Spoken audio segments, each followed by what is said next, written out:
میں یہی تو گزارش کر رہا ہوں کہ مجھے یہ سمجھ میں نہیں آتی کہ پارلیمنٹ کے کس نقطے پہ، اور دیکھیں مطلب کہ کو خدا کا نام لے، پارلیمنٹ کی قرارداد کو مذاق چیز نہیں ہوتی، اس کی رسپیکٹ کرنا حکومت کا زیادہ فرض ہے نسبتاً ہمارے. ہم سب کو جو بھی جس نے بھی اس پہ ووٹ دیا یا اس کے حق میں تقریریں کی اور اس کے بعد اس کو انڈرمائن کر رہے ہیں آپ. مطلب کہ اتنی غلامی امریکہ کی. اور پھر ایک اور بات میں یہ کہنا چاہتا ہوں کہ پرویز مشرف نے تو وربل ایگریمنٹس کیے تھے، وہ تو کمانڈو جرنیل تھا، ایک فون پہ ڈھیر ہو جاتا تھا. بھئی آپ تو بھٹو کی بات کرتے ہیں، شہادتوں کی بات کرتے ہیں، آپ تو بڑے بہادر ہیں، کوڑوں اور جیلوں کی بھی باتیں کرتے ہیں. آپ نے پرویز مشرف کی پالیسیوں کو باقاعدہ کر دیا ہے، کاغذ پہ لے آئے ہیں آپ، اور پھر کہتے ہیں ساری دنیا میں بھیک مانگتے پھر رہے اور کہتے ہیں جی ہم نے تو رازداری کے پیسے بھی نہیں لینے. بھائی وہ کھایا پیا کچھ نہیں، گلاس توڑا بارہ میں.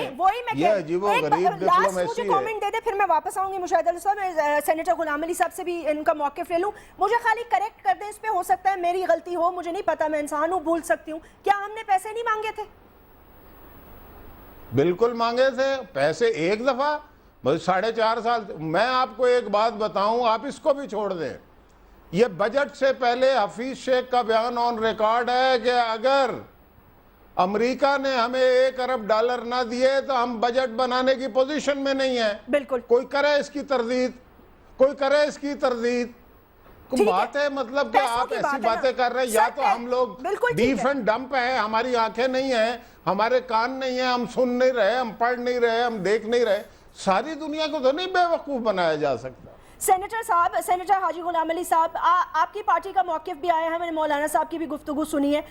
وہ یہ کہتے ہیں کہ ظاہر ہے اپنا آپ جو بھی فیوچر میں آپ کی پلاننگ ہوگی وہ تو آپ بتائیں گے ہی، لیکن کس طرح دیکھتے ہیں آپ اس کو؟ اس میں ہمارا فائدہ کیا ہوا، اس میں ہمارا نقصان کیا ہوا؟ بسم اللہ الرحمن الرحیم. دیکھیں جاسمین، کچھ مسئلے سیاسی جماعتوں کے ہوتے ہیں، کچھ مسئلے دنیا کے سامنے ملک کے وقار کی، ملک کی عوام کی پالیسی کی اور ملک کے جو پالیسی ہے اس کی ترجمانی کے ہوتے ہیں. آج سے کچھ ماہ پہلے آپ نے دیکھا کہ پارلیمنٹ نے جوائنٹ سیشن میں ایک مشترکہ قرارداد پاس کی. پارلیمنٹ کی یعنی اپوزیشن جماعتوں کے باوجود کہ ہم اپوزیشن میں مسلم لیگ نون دیگر سیاسی جماعتیں اپوزیشن میں تھی، قوم نے دیکھا کہ پارلیمنٹ نے ایک بلوغت کا ثبوت دیا اور حکومت پر جب مشکل وقت آئی دنیا کے سامنے تو پوری پارلیمنٹ، پاکستان کی پوری قوم پاکستان کی حکومت کے پشت پر کھڑی ہوئی. اور اس سوچ کے بلا امتیاز کہ یہ پیپلز پارٹی کی حکومت ہے، کولیشن ہے، کس کی ہے، بلکہ ہم نے کہا کہ اس فیصلے سے کے ساتھ پاکستان کے 18 کروڑ عوام کی طاقت اور قوت پاکستان کی حکومت کے پشت پر ہے. اور آپ نے دیکھا کہ بڑے بڑے دعوے کیے گئے اور متفقہ لائحہ اختیار کیا گیا. اور پھر آپ دیکھ لیں کہ جس طرح اس کے بعد day to day U turn کی طرف آ رہے تھے رویہ، جیسے کہ قائد جمعیت مولانا فضل الرحمان نے فرمایا کہ رویہ امریکیوں کے لیے ہونا چاہیے تھا معافی مانگنے کا، معافی مانگنے کا رویہ ہمارا بنتا رہا. اور یہی وجہ ہے کہ آج عوام، سیاسی جماعتیں اور پارلیمنٹ امریکہ کے ساتھ یک طرفہ معاہدے کو مسترد کرتی ہے. اور آپ دیکھ لیں گے کہ اس کا اثر اچھا نہیں ہوگا. اور ہم آج بھی یہ کہتے ہیں جمعیت علماء اسلام دنیا میں کسی بھی ملک کے ساتھ تعلقات قائم کرنے سے منع نہیں کرتا. ہم چاہتے ہیں کہ دنیا میں جو بھی ملک ہو اس کے ساتھ برابری کی بنیاد پر تعلق ہو. آج ہماری سالمیت، آج ہمارے ملک کی خود مختاری کی کوئی پرواہ نہیں. اور انہوں نے ایک جی سر، میں ایک بات پوچھنا چاہتی ہوں، کیا مولانا فضل الرحمان صاحب کو یا آپ کی پارٹی کو انہوں نے اپنی ڈیسیجن سے آگاہ کیا تھا؟ کیونکہ کچھ سورسز یہ کہتے ہیں کہ انہوں نے سب کو آگاہ کر دیا تھا. بہرحال یہ میں مشاہد اللہ صاحب سے بھی پوچھوں گی. انہوں نے نہیں ہم نہیں دیکھے، نہیں کوئی آگاہ نہیں کیا تھا. اور یہ انڈور آپ دیکھ رہے تھے کہ یہ بالکل کچھ دنوں سے ہماری حکومت کے وزراء کے جو بیانات تھے اس سے یہ تاثر ملتا تھا کہ یہ اس طرف جا رہے ہیں. لیکن ہم آج بھی کہتے ہیں کہ یہ 18 کروڑ پاکستانیوں کا مسئلہ ہے، یہ پاکستان کی سالمیت اور خود مختاری کا مسئلہ ہے۔ اگر اس کو آپ نے حل کرنا تھا تو جس طرح پارلیمنٹ نے آپ کے پش پر پوری طاقت دی تھی، پھر آپ کو چاہیے کہ اس انداز میں آپ امریکہ سے بات کرتے، جیسے کہ میرے بھائی نے فرمایا کہ حملے کہاں گئے، ہمارے وہ جوان جو کہ سلالہ چیک پوسٹ پر یا دیگر علاقوں میں شہید کیے گئے، آپ دیکھ لیں کہ جو کچھ ہو رہا ہے ہمارے دیر میں ایک ہفتے پہلے 1.5 ہفتے پہلے 17 نوجوانوں کو شہید کیا گیا، تو یہ چیزیں کیا ہو رہی ہے؟ کیا ہم اسلحہ سپلائی کرنے کی اجازت دے کر اپنے آپ کو موت کے پروانے پر دستخط کریں؟ اس لیے ہم کہتے ہیں، اور پھر کہتے ہیں کہ ہم نے کچھ نہیں مانگا، لیکن پھر کہتے ہیں کہ ہم نے کچھ نہیں مانگا۔ آپ یہ دیکھ لیں کہ ہمارا انفراسٹرکچر نہیں، ہمارا انفراسٹرکچر اس سے کتنا تباہی کی طرف گیا۔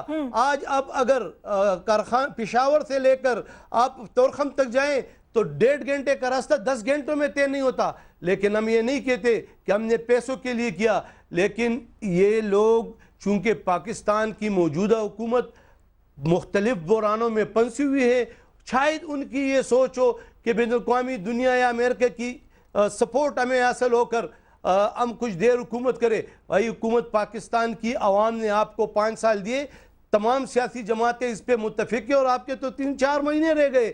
کیوں اس طرح فیصلہ آپ نے کیے کہ اگر آپ عوام کے سامنے جائیں گے، آپ کے اتحادی اگر عوام کے سامنے جائیں گے تو آپ یہ چیز نوٹ کر لیں کہ پاکستان کے 18 کروڑ عوام اس چیز کا آپ سے پوچھے گی اور آپ کے خلاف فیصلہ دے گی۔ تسنیم احمد قریشی صاحب، جو 2-3 پوائنٹس اٹھائے گئے ہیں اس بارے میں آپ کیا کہیں گے کہ حکومت پاکستان نے یک طرفہ فیصلہ کیا، کوئی تحریری معاہدہ نہیں کیا، جبکہ 14 نکات میں ایک نکتہ یہ بھی تھا تحریری معاہدہ کریں گے، ان کے کانٹریکٹرز جو یہاں پھر رہے ہیں اس کا کیا ہوگا، نو بوٹس آن گراؤنڈ۔ آپ لوگوں نے کوئی تحریری معاہدہ تو کم از کم، چلے معافی تو معافی ہوتی ہے لیکن کوئی تحریری معاہدہ تو کر لیتے کہ جی یہ ٹرمز آف انگیجمنٹ نہیں ہے ہمارے اور امریکہ کے درمیان، نئی ٹرمز آف انگیجمنٹ تو کچھ نہیں ہے، وہی پرانا کھاتا ہے۔ دیکھیں جی، غلام علی صاحب نے بڑی اچھی باتیں بھی کی ہیں اس حوالہ سے، تو ہمارا موقف اس کے اوپر یہی ہے کہ جو پارلیمنٹ کا سوری کا اپولوجائز کا پہلا سفارشات کا تھا، اس میں یہی تھا غیر مشروط طور پہ، تو اس میں کچھ مانگنا ان سے یا انہیں کہنا کہ پہلے ہمیں یہ دو، تو میں سمجھتا ہوں یہ مناسب بات نہیں ہے۔ وہ بھی دنیا اب سمجھ چکی ہے کہ پاکستان کا جتنا جانی نقصان ہوا ہے اور جتنا فائنینشیل لاس ہوا ہے، تو اس کے مطابق میں سمجھتا ہوں یہ سمجھ ان طاقتوں کو بھی آ چکی ہے، ان ملکوں کو بھی آ چکی ہے، تو وہ ماحول جب بنے گا بہتری کی طرف آپ معاملات آپ کے جائیں گے، تو اس حوالے سے وہ کچھ نہ کچھ آپ کے ساتھ اچھا بھلا ضرور کریں گے۔ یہ پاسبل نہیں ہے کہ وہ اس باتوں کو اوپر آپ ابھی سے توقع کریں کہ ہمیں اتنے ڈالر دیں، ہمیں یہ دیں۔ میں اس لیے کہہ رہا ہوں کہ یہ ایسی چیزیں ہیں جن کا اچھا نہیں لگتا کہ آپ وہ محاذ پر پہلے یہ ڈیمانڈز رکھیں کہ ہمارے اتنے جوان شہید ہوئے ہیں، ہمیں اتنے نوٹ دیں۔ یہ پوری دنیا کو ریئلائز کس نے کروایا ہے کہ ہمارا $70 ارب کا فائنینشیل اس دہشت گردی کی جنگ میں لاس ہوا ہے؟ یہ آصف علی زرداری نے ریئلائز کروایا ہے۔ آپ کے یہاں جنرل مشرف صاحب رہے ہیں، اس نے ایک دن اس بات کے اوپر کسی حکومت کو ریئلائز نہیں کروایا۔ نمبر 1۔ نمبر 2، میں سمجھتا ہوں جو ہم نے فیصلے کیے ہمیں پتہ ہے کہ یہ پاپولر فیصلہ نہیں ہے۔ جیسے غلام علی صاحب نے کہا ہے کہ آپ نے کل ہم نے الیکشن میں جانا ہے، لوگوں کے ساتھ کرنا ہے، لیکن کیوں کیے؟ ہم کوئی بیوقوف ہیں یا ہماری عقل نہیں رہی یا ہماری سوچ نہیں رہی؟ یہ اس لیے کہیں کہ ملک کے مفاد کے لیے یہ بہتر ہے کہ ہم اس 45 سے 60 ممالک ہیں اور ان کے ساتھ اپنے تعلقات کو بہتر کریں۔ اتنا ہی ہوتا ہے۔ میری بات آپ کی جنرل بات کر رہا ہوں، عوامی طور پہ بات کر رہا ہوں۔ اگر کوئی جھگڑا آپ کا کسی جگہ بھی ہوتا ہے، اگر آپ اپنی سوسائٹی میں بھی دیکھتے ہیں تو اس کا چند ماہ اس کا آپ اپنی ناراضگی کرتے ہیں، اظہار کرتے ہیں، ان کو باور کرواتے ہیں، اور لیکن پھر ان کے ساتھ آپ کی ایڈجسٹمنٹ ہوتی ہے، سیٹل ہوتے ہیں۔ تو یہی چیزیں میں سمجھتا ہوں اوپر ہوئی ہیں، ان کی زیادتی تھی، انہوں نے سوری کر لی، اور آج پوری دنیا اس بات کے اوپر آپ کو شاباش بھی دے رہی ہے کہ آپ نے اتنا صبر کے ساتھ، اتنا جو ظلم ہوا پاکستان کے ساتھ اس کو برداشت کیا، اور آپ ریئلائز کروانے میں 7 مہینے آپ کے ضائع نہیں گئے، اس کے آپ کے فروٹفل ریزلٹس آئیں گے۔ فروٹفل ریزلٹ آپ آئیں گے تو پھر آپ یہ سوچیں گے کہ اس گورنمنٹ نے جو فیصلہ کیا ہے یہ مستقبل کے لیے بہتری کی تو کیا ہے. ہمیں پتہ کہ ہم نے الیکشن لڑنے جانا ہے, عوام کے پاس جانا ہے, ہم عوامی لوگ ہیں اور ہمیں عوام نے پوچھنا ہے. لیکن بات سمجھ گئے کہ ہماری عقل اتنی گئی نہیں ہوئی, ہم نے جو سوچ سمجھ گئے فوجی قیادت نے, سیاسی قیادت نے فیصلہ کیا. نہیں بند کیوں کیا تھا, میں صرف یہ پوچھنا چاہتا ہوں بند کیوں کیا تھا؟ دیکھیں اگر آپ کے جب جوان شہید ہوئے ہیں تو آپ کیا ہنستے رہتے دیکھتے رہتے, ان کو ریلائز نہیں کروانا تھا؟ آپ نے بہت بڑا اقدام کیا ہے جب ان کو بند کیا ہے اور ان کو ایک پرابلم میں ڈالا. آپ نے 7 مہینے, میں یہ کہہ رہے ہیں یہ ایک دن جنرل مشرف کے ساتھ اس جمہوری گورنمنٹ کو ملوا رہے ہیں یار, جو کبھی بھی اس نے یہی نہیں بات کی کہ ہمارا اس دہشت گردی کے اندر جتنا فنانشل لاس ہوا ہے کہ اس کے اوپر کبھی اس نے کمٹمنٹ کی بات ہی نہیں کی. اور یہ واحد گورنمنٹ ہے جس نے ہر بات کو دنیا کے اندر اجاگر کیا ہے کہ ہمارے ساتھ زیادتی ہو رہی ہے, ہمارے ساتھ ظلم ہو رہا ہے, ہمارا میں ایک بات اس میں ایڈ کروں گا. تسلیم قریشی صاحب سے میرے قریشی صاحب سے میرا ایک سوال ہوگا کہ میں ہمارے جو جوان شہید ہوئے اس میں کوئی شک نہیں کہ ہمیں درد ہے اور ان کی عزت اور وقار کے لیے سب کچھ ہم کر رہے ہیں اور کریں گے, لیکن یہ بتایا جائے کہ یہ ہر روز جو جوان شہید ہو رہے ہیں ڈرون حملوں سے, وہ کس ملک کے شہری ہے, اس کا جان و مال کے تحفظ کس کی ذمہ داری ہے؟ کیا وہ حکومت کی ذمہ داری نہیں ہے؟ اس پر کون اپالوجائز کرے گا, کون معافی مانگے گا اس پر؟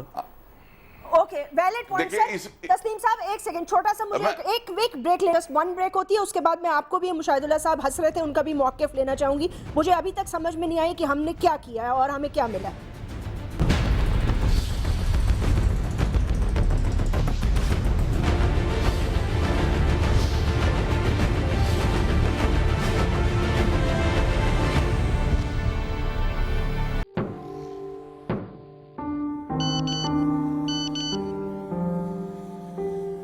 سمندر میں پھنسا ہوا جہاز نکال لیا گیا ہے, تمام لوگ محفوظ ہیں.